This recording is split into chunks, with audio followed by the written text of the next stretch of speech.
about China's reform, China's opening up, China's connectivity to the world, China's development at this level, in that process, in that phenomena, Shenzhen of today represents the most important symbol.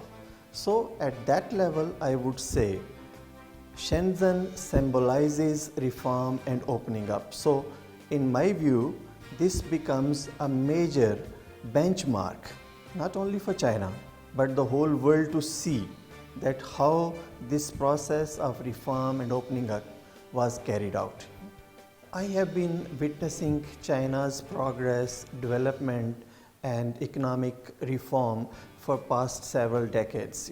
I can see that it is simply a miracle.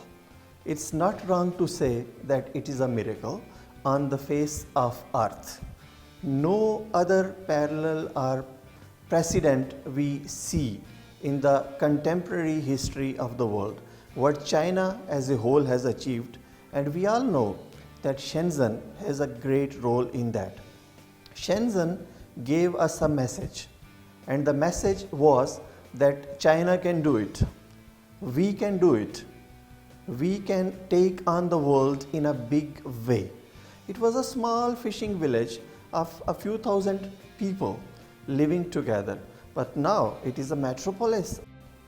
It attracted workforce, expertise, brain, capital, not only from the whole of China, but also from all around the world. So the change was from inward looking to outward posture.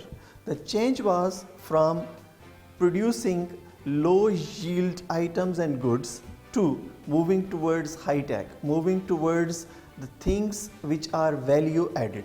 The change was from an isolated place to a globally known place. The change was a place that nobody knew at the global level, and now a city which is in the eyes of every business person in the world.